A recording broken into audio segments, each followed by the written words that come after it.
Good day, engineers. So today we're going to discuss the sample problems in pipe networks. Okay, so start. Problem number 1, water flows at a rate of 0.02 cubic meter per seconds from reservoir A to reservoir B through 3 concrete pipes connected in series as shown in the figure. Find the difference in water surface elevations in the reservoir. Neglect minor losses. So F is equals to 0.02. Okay, so sa problem natin, meron tayong 0.02 cubic meter per seconds. So this is cubic meter per seconds, meaning this is a value of, wait lang, this is a value of discharge.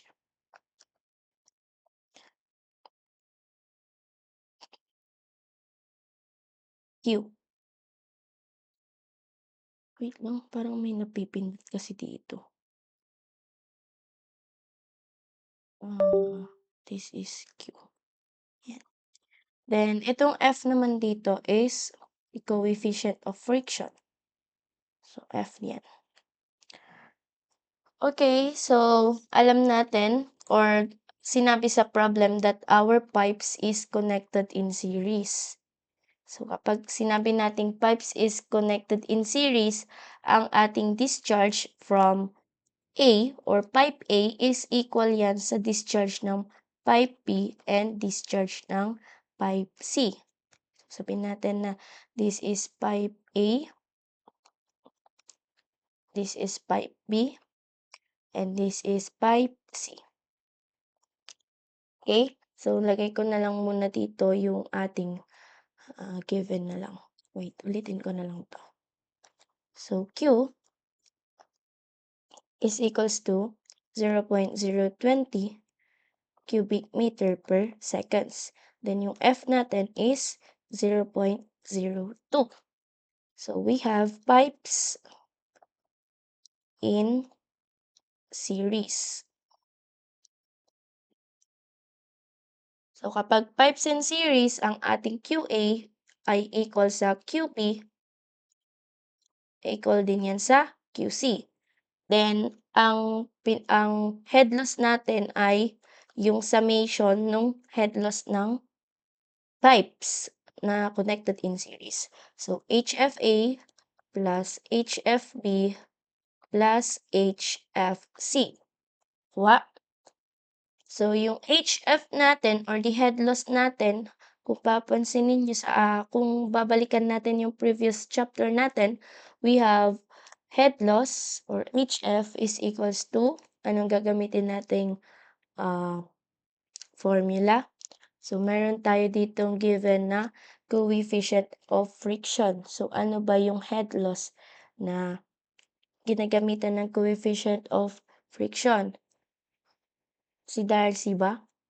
Darcy, ano na ulit yun? 0.0826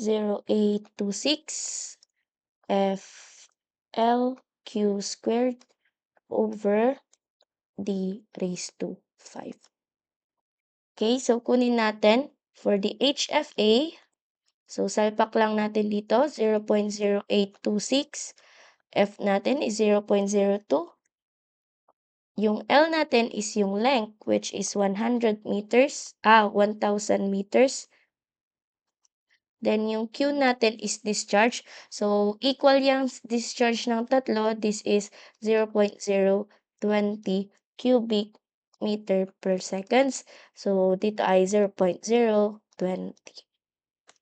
squared over, so ano ba ang diameter ng ating pipe A? We have, ito pala is mga diameter. So, diameter yan lahat. So, yan. So, 0.16 meters. Then, this is raised to 5. So, HFA HFB, then HFC.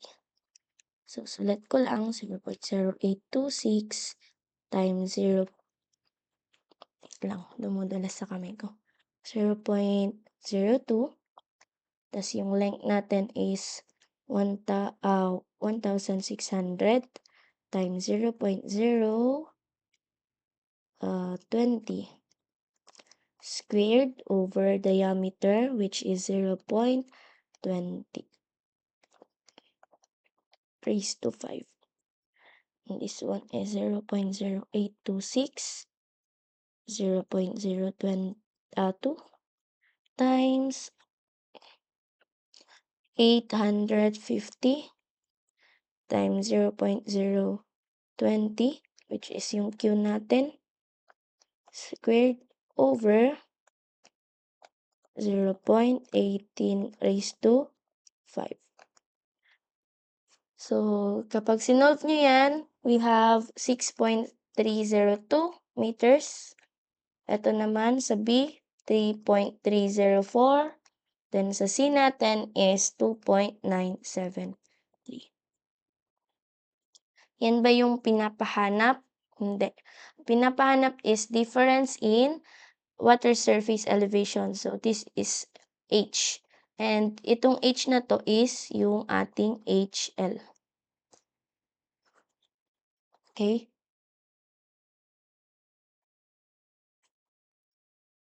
Hindi pala kakasya yung solution natin. Mag-add ako ng isang slide.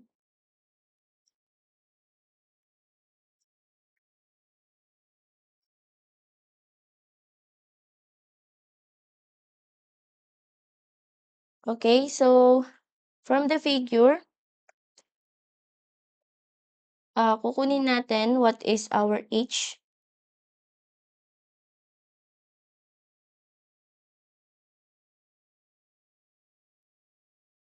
So using from the figure.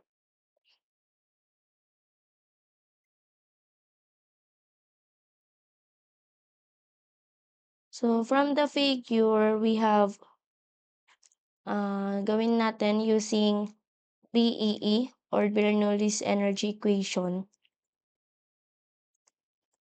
So yung ating V1 squared over 2G plus P1 over gamma plus Z1 equals V2 squared over 2G plus P2 over gamma plus Z2 plus HFA plus HFB plus HFC.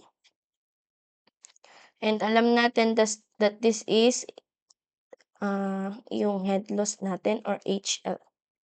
So, ito cancel, cancel, cancel, cancel. Balikan nyo na lang yung table natin. So, Z1 is equals to Z2 plus HL or Z1 minus Z2 equals HL. So, yan. Pero kasi ito, hindi naman binigay sa atin yung elevation na to. Tsaka to. Pero alam natin yung formula na to. Ito, alam natin yan. So, yan na lang yung gagamitin natin.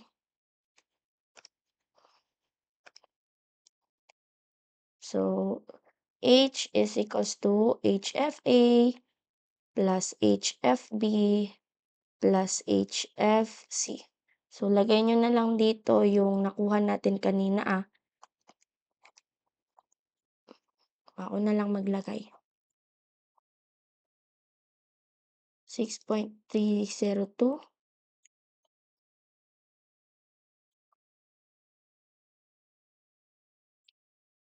plus 3.304 plus 2.973. So, ang H natin dito is 12.579 meters. So, this is our answer for problem number 1. Okay, so problem number 2 tayo. So for problem number 2, a pipe 977 meters long branches into three pipes at junction A. The three pipes span 1,046 meters, 885 meters, and 796 meters. They come together at junction B and continue as a single pipe for 1,224 meters.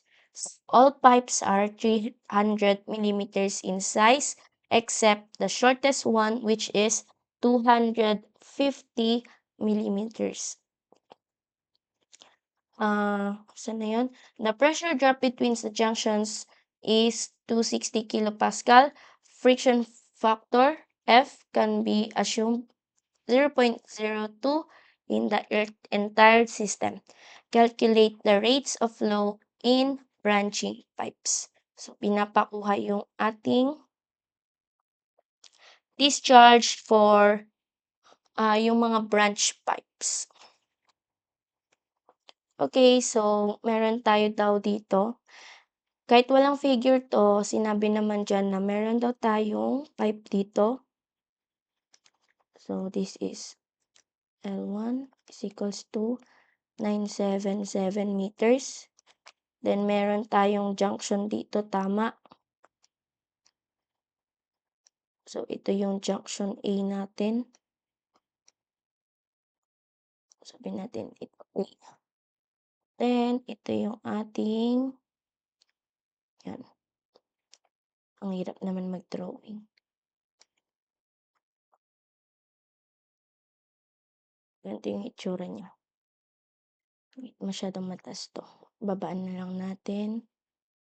Yan. Hmm?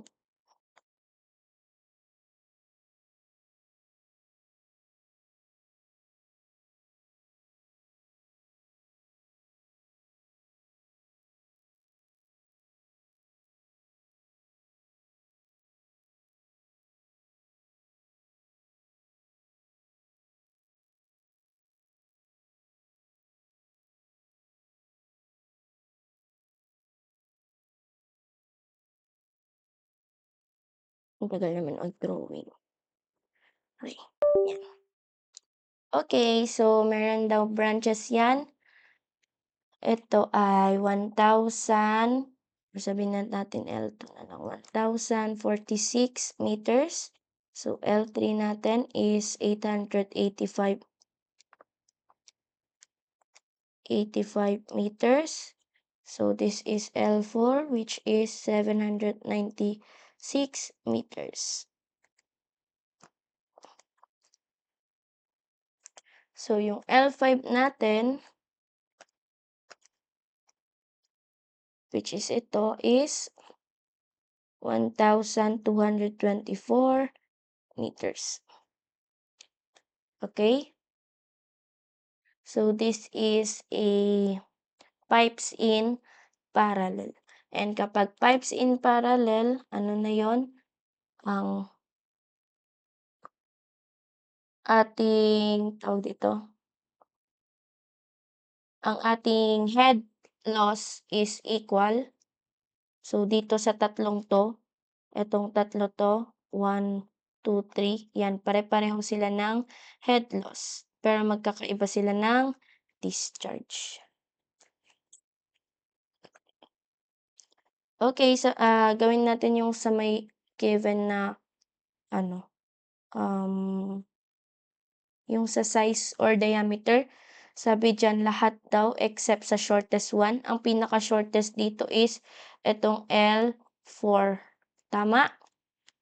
So, ang D1 or diameter 1, D2 plus equals D3 equals D5 ay ilan daw silang lahat? 300 mm. And ang D4 ay 250 mm.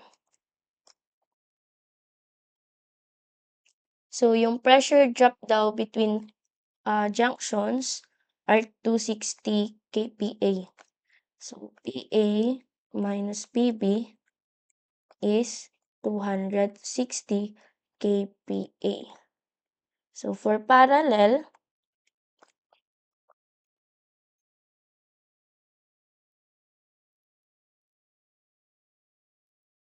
sabi nga natin 'di ba, HL is equals to HF1 plus HF2 plus HF3. Pero 'di ba sabi natin kapag parallel is equal lahat.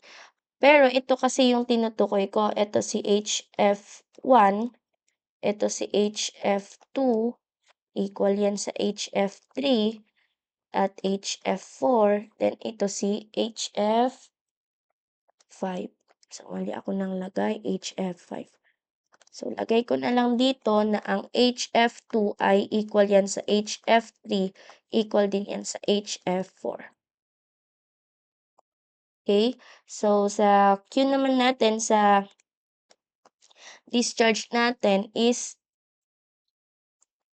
equal si Q1 and si Q5, pero yung summation ng nasa loob, which is Q2 plus Q3 plus Q4.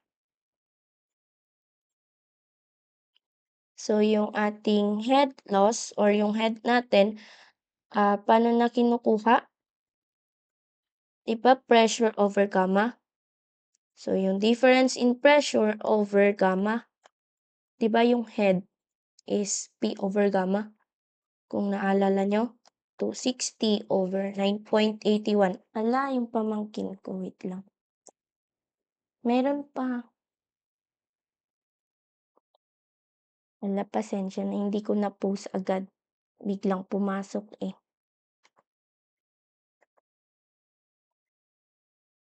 Okay, so, pakisolve na lang to. Meron tayong 26.504 meters.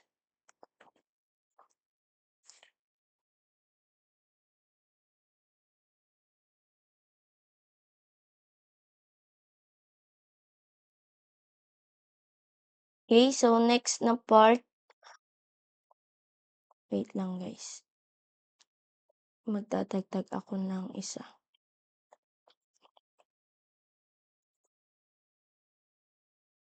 Using BEE.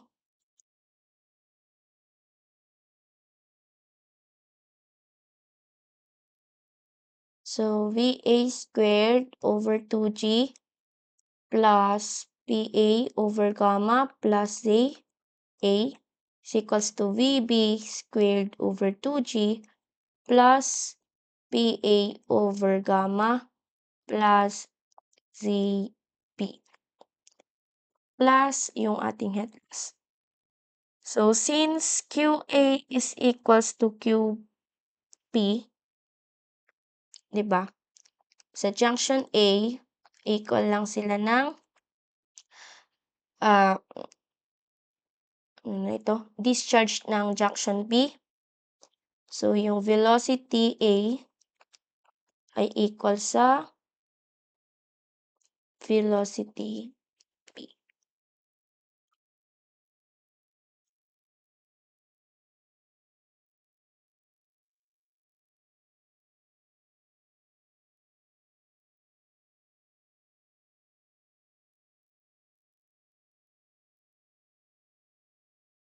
Wait lang.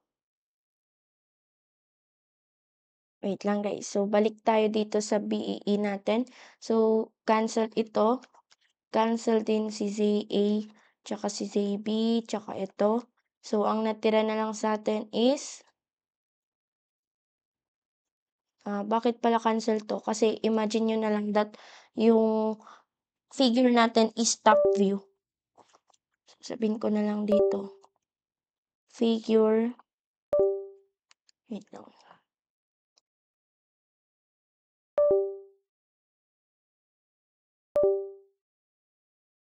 Hindi na makasulat yung aking pen tab. So, figure, naglag.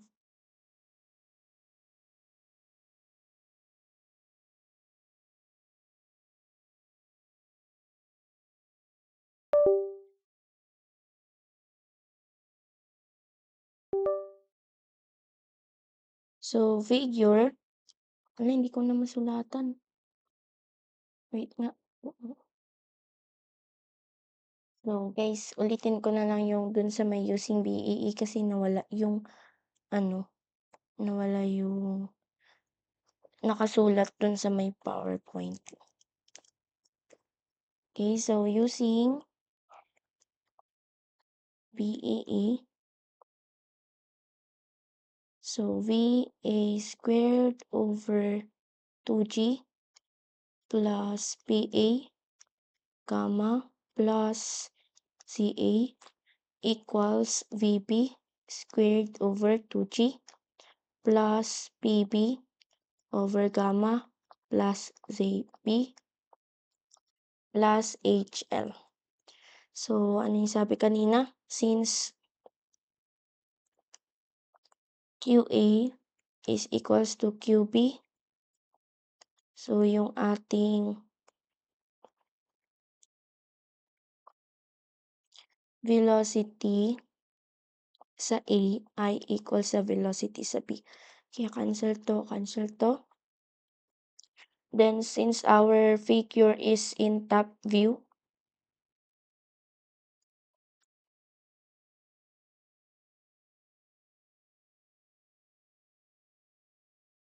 so ZA is equals to ZB. So, cancel si ZA, cancel din si ZB. So, ang natira na lang dito is yung PA is equals to over gamma minus PB. O, PB over gamma.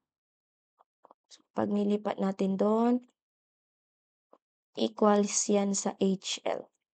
Or sabihin na lang natin that PA minus PB over gamma. Pero na-solve na natin to kanina, di ba? So, this is 26.504 meters. Then, yung HL natin sa parallel ay equal yan sa HF2, equal yan sa HF3, equal din yan sa HF4. Okay? So, sulat na lang natin sa formula. So, 26.504 equals 0.0826 times 0.02 times 1046 times Q squared, Q squared over, so over 0.3 raised to 5. So next, 26.504 equals 0.0826 times 0.02 times 885 times Q3 squared over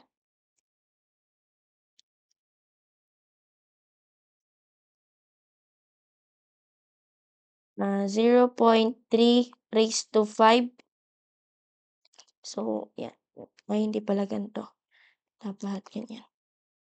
So, this is Q2 equals, then Q3 equals. Next, 26.504 equals 0.0826 times 0.02 times 88, ay hindi pala, 796 times Q sub 4 squared over 0.25 raised to 5.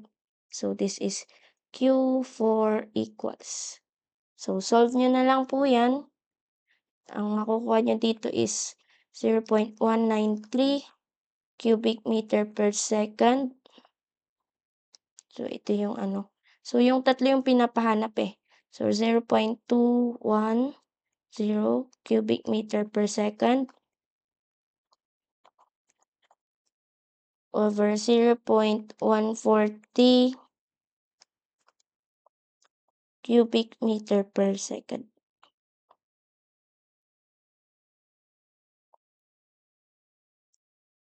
So, yan yung sagot natin for number 2.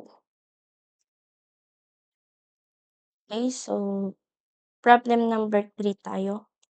So, water flow at the rate of 250 liters per second through a 150 meters horizontal pipe having a diameter of 300 millimeters. Determine the friction factor if the pressure difference between the endpoints is 360 mmHg.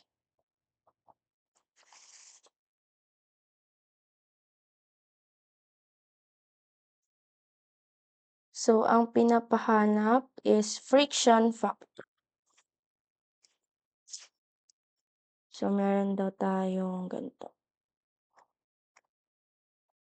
Ganito yung figure niyan eh.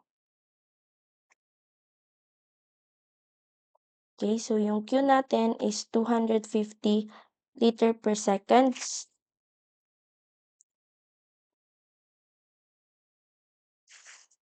Then, yung ating diameter is 300 mm. Then, yung length natin is 150 meters.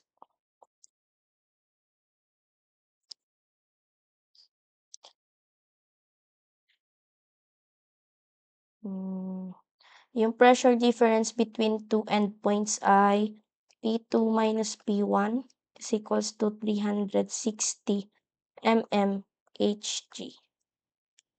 Okay, so convert muna natin to into kPa. So, 101.325 kPa over 760 mmHg. So, cancel to, cancel yon. So, meron tayong P2 minus P1 is equals to 47.996 kPa. So, since this is pressure, makukuha natin yung ating head loss kapag dinivide natin yan into gamma or 9.81. So, yung H natin dito is 4.89256. So, yung formula natin for head loss,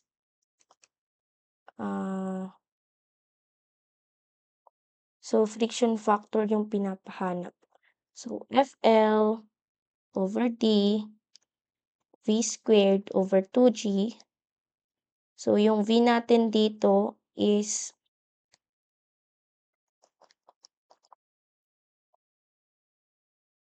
so yung Q na 250 over pag ginawa natin yung kwan, diba, 0.25 cubic meter per seconds. 0.25 over pi over 4 times 0.30 squared. So, 3.53678 meter per seconds.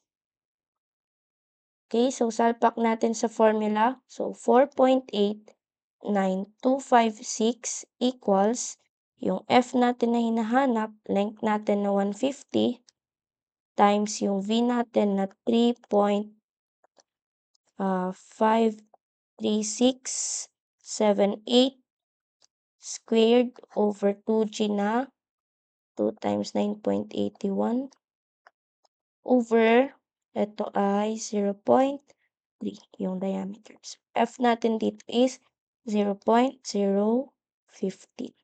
So, yan yung ating friction factor. Okay, so next problem, problem number 4. So, itong problem number 4 natin is re-reservoir na. Okay, so meron tayong figure dito. Then, assume natin that the junction, So, 'di ba sabi ko meron junction na tinatawag kapag sa may reservoir? So, yung junction natin is above reservoir B. So, assume natin na nandyan yung ating junction. So, yung HFA natin is dito. Then, yung HFB natin is ito. Kuha. Tapos, ang HFC natin is ito. Junction to C. HFC. So, nakalagay naman na yung mga ano dyan. Pinapahanap yung head loss sa pipe P. So, kapag in-assume natin that the junction is above the reservoir B, so yung QA natin dito ay equal sa QB plus QC. Nakuha. Diba? Kasi parang paganyan yan. Oh. Parang paganyan yan. So, QA is equals to QB plus QC. So, ito yung ating equation 1. So, from example 1, we can express the head loss of pipes as the difference of water surface.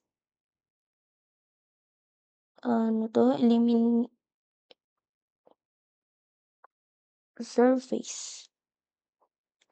Okay, so sabi lang doon, yung head loss ng pipes natin ay difference ng water surface elevation. So, for dito, yung elevation 346 minus 301, etong sa point P, ay equal yan sa head loss ng P plus, mali pala, head loss ng A plus head loss ng B. Tama ba? So, yung difference nito ay head loss ng dalawa. Nakuha? Nakuha nyo ba? Nakita nyo sa figure? So, this is equation 2. So, next, so 301 minus 241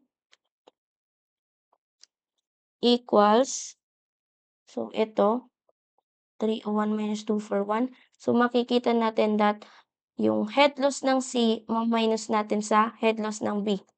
Nakuha. Head loss ng C minus head loss ng B. So, ito yung ating equation 3. Base lang yan sa figure, guys, ha.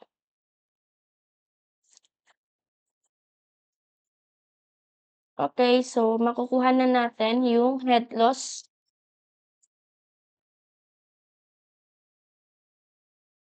So, kunin natin head loss muna ng pipe A.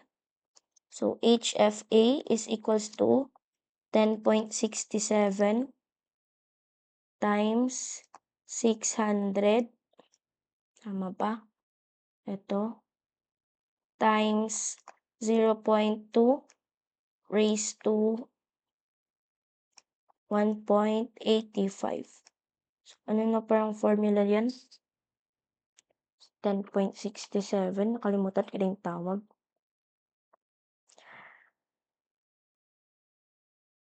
Wait. Balikan ko.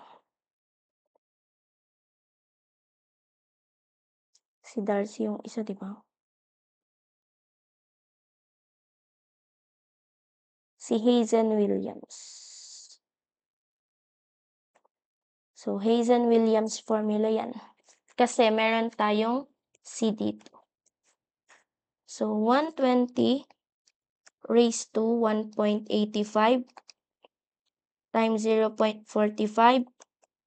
time raised to 4.87. So, this is 2.268 meters. So, makukuha na natin yung ating head loss sa pipe B by using formula na to. Kasi meron na tayong head loss A. Nakuha? So, letter A from equation 2.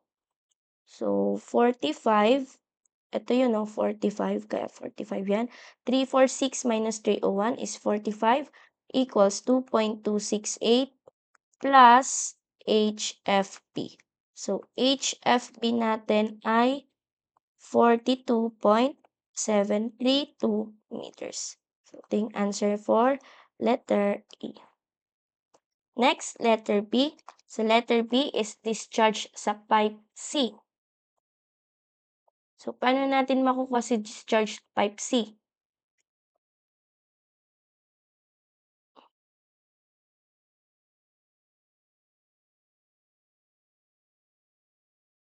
Pipe C ba yan? Sa akin, pipe D. May error ata to. Pipe B ata to, guys. Kasi yung sa solution ko, pipe B.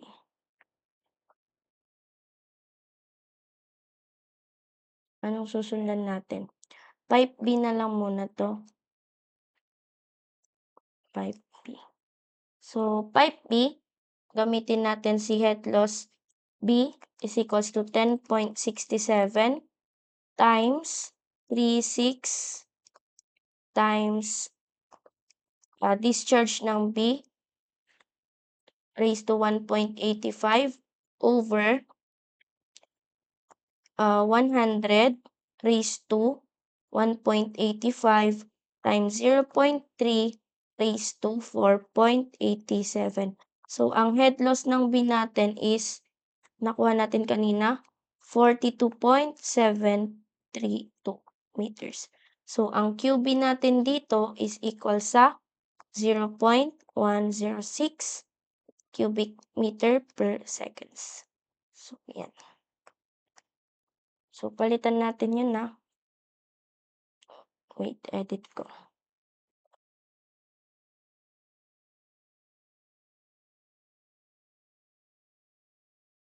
Pipe B. Tapos, magdagdag tayo.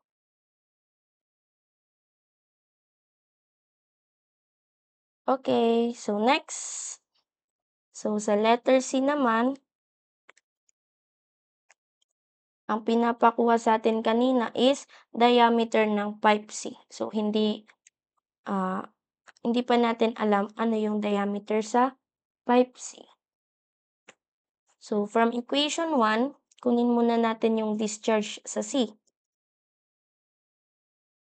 So, from 1, 0.2 is equals to 0.106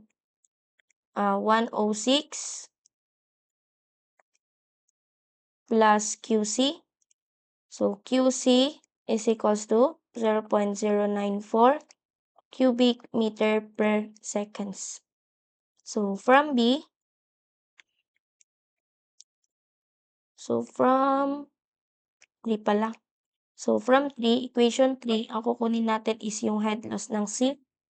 So, 60 is equals to HFC minus 42.732. So, yung HFC natin dito is 102.732 meters. So, salpak natin sa formula kanina ni Hazen. So, 102.732 equals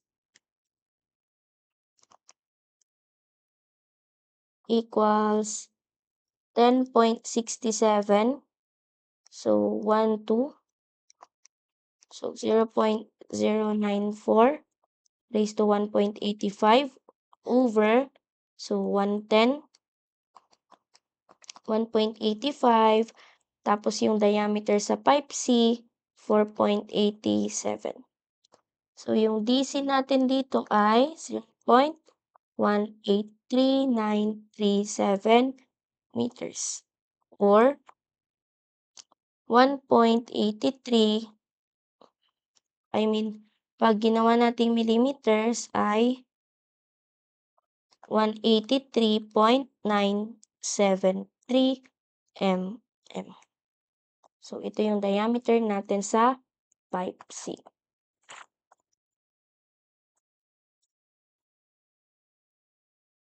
Okay? So, paano naman mangyayari kapag kapag wrong yung assumption natin, which is yung nilagay natin is nandito, gawin ko na lang blue. Paano 'pag ito, yung assumption natin below siya ng elevation B, yung junction natin. So, yung magiging Q natin dito guys ay QA plus QB. So, ang nagsusupply na sa QC ay QA at QB equals QC. So, magiging 45 is equals to HFA. So, ito na yun. Tapos ito dito, HFB minus HFB. Tama. Ito, 45 na kasi ito eh. Tapos yung isa naman is 60 equals HFB plus HFC. Okay? So, this is equation 1, equation 2, then equation 3. Pag ito yung assume junction B so, ano mangyayari dyan? So, makukuha natin yung HFA same lang po. Lagay ko na lang dito. So, sa letter A, ang mangyayari dyan, so kung si HFA natin kanina is 2.268 meters, so 45 equals 2.268 minus HFB. So, yung HFB natin dito is negative 42.732 meters. So, nag-negative yan, means wrong direction of flow. So, kasi 'di ba ang assume natin is pababa, yan, nag-negative. So, mali yung assumption natin na pababa yung flow ng reservoir B. So, kaya mali yung QA plus QB equals QC. So, mali ito. Kaya ang tama natin dito is yung kanina na QA is equals to QB plus QC. So, ito yung tama. So, wrong assumption yung below the reservoir P. So, yan yung number 4 natin. Okay, for the last problem,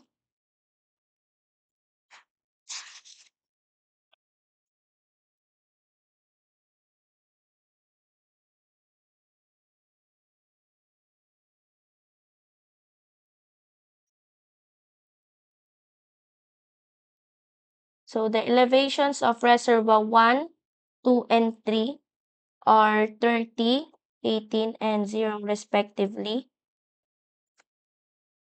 So pipes 1, 2, and 3 are 900 meters of 60 cm, 300 meters of 45 cm, and 2 meters of 40 cm. F is equals to 0.02. What is the flow rate of pipe 1, pipe 2, pipe 3? So flow rate is discharge. So i-drawing ko muna. This is reservoir 1. This is reservoir 2. And this is reservoir 3.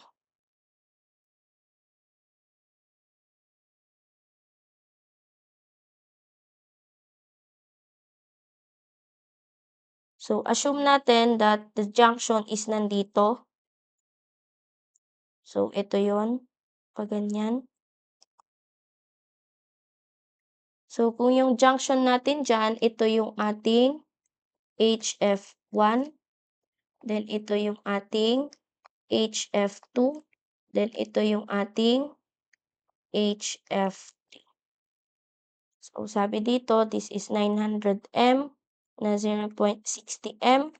Ito ay 300 M na 0.45 M.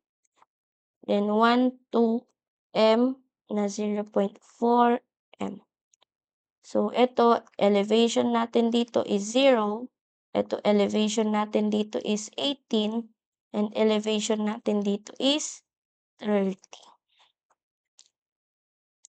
Okay, so Sa assumption natin, QA or Q1 na lang kasi reservoir 1 pala. So, yung Q1 natin ang nagsusupply sa Q2 at Q3. So, this is equation 1.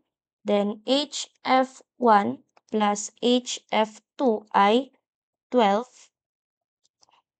Then, HF3 minus HF2 ay 18. So, ito yung ating third equation. So, salpak natin sa formula which is yung HF1 is equals to 0.0826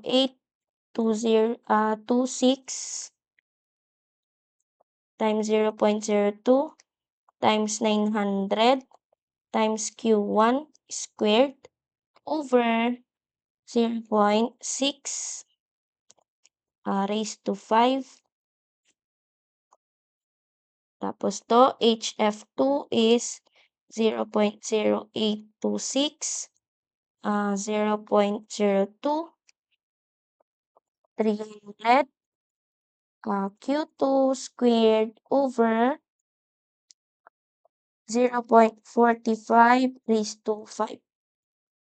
Tapos to, HF3 is equals to 0.0826, 0.02 times 12 times Q3 squared over 0.4 raised to 5. So, ito, in terms sa Q yan na. So, ito ay, ito, yung HF1 natin ay equal sa 2065 Q1 raised to 2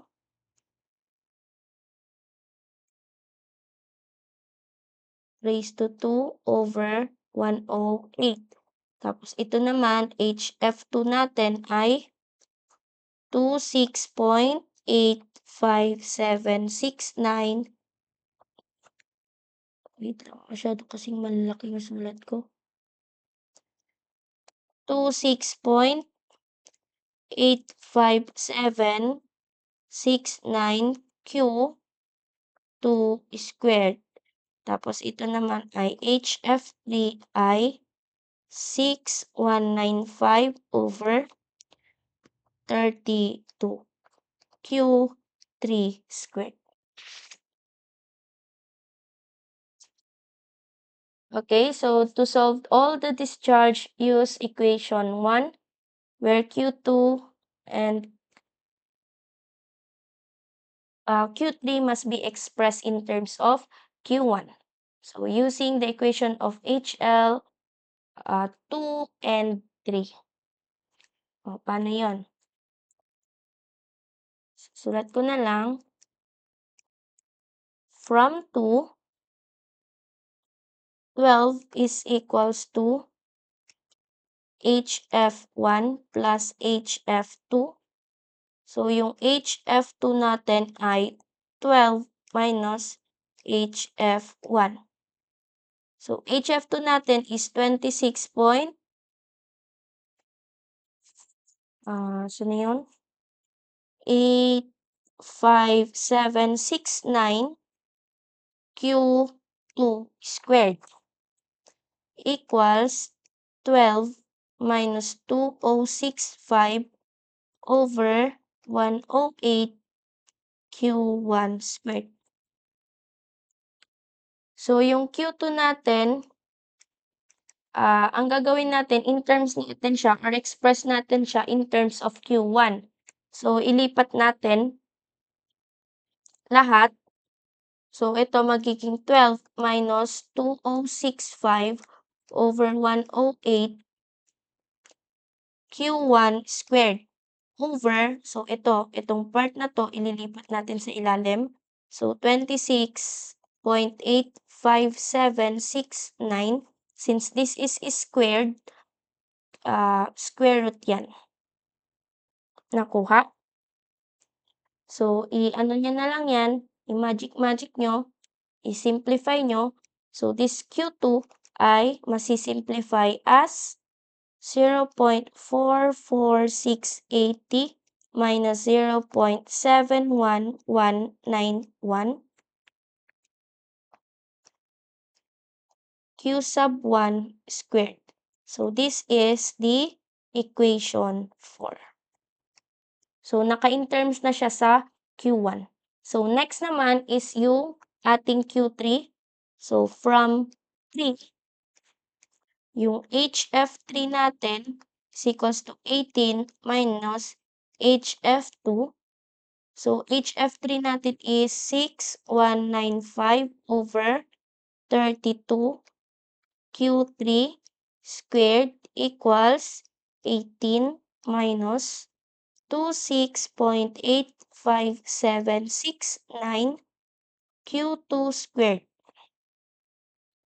So, ang gagawin natin in terms sa Q1 to So, ito, Q3 natin, yung ginawa natin kanina, which is 18 minus 26.85769 Q2 squared over 6195 over 32 square root yan. So, paki-simplify, magiging Q3 is equals to, ito ay 0.09298 plus 0.13873 Q2 squared. So, alam natin na ang Q2 ay ito. Tama? So, salpak natin dito. So, Q3 natin ay equal sa square root ng 0.09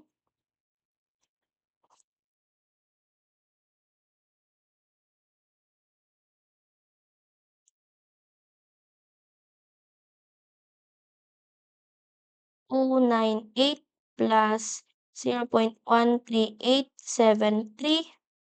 tapos 0.4468 t minus 0.71191 q1 squared. Okay, so simplify natin q3. So, q3 is equals to square root ng 0.15496 minus 0.09876 q1 squared.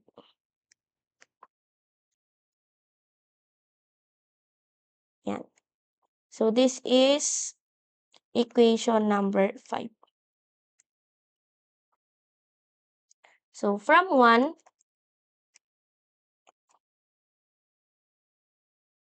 masosolve na natin yung Q1 dito. So, from 1, ano ba yung 1 natin? Diba Q1 is equals to Q2 plus Q3. Gawin natin dito yung ating Q2 is square root ng 0.44680 minus 0.71191 Q1 squared. Plus, yung Q3 natin, which is yung ating equation 5. Ito si equation 4. Ito si equation 5.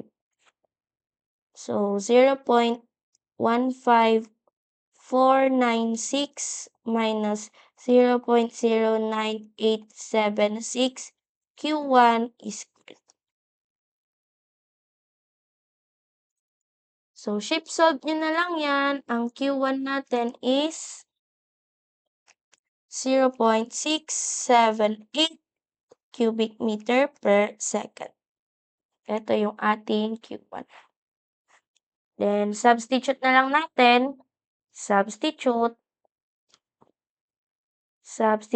Q1 in equation 4 or yung bilog na lang. In 4 and 5. So, yung Q2 natin dito, makukuha nyo dapat is 0.346 cubic meter per seconds. Then ang Q3 natin is 0.331 cubic meter per seconds. Okay, so yan yung ating discharge or flow of rate. So how to check if tama yung ating answer? So remember that our Q1 is equal sa Q2 plus Q3. Okay? Lagay natin dito for checking.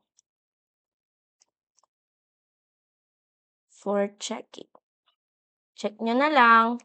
Q2 natin is 0.346 plus 0.331. So, ito 7, tapos ito 7, tapos 336. So, 677. So, may discrepancy lang na isa or may discrepancy lang na 0.001. Siguro sa ano yan, sa pagra-round off natin doon sa gitnang solusyon natin. Pero malapit naman, so therefore tama yung ating answer. Okay, so hanggang dyan na lang yung ating chapter 4 na ba tayo? Chapter 4. So, i-end ko na din to kasi kanina pa ako hinihintay, kanina pa ako sinisilip dito. So, huwag niyong kakalimutan yung attendance natin. Comment your name, your section, and kung kailan nyo natapos, yung date and time, kung kailan nyo natapos panoorin tong lecture video.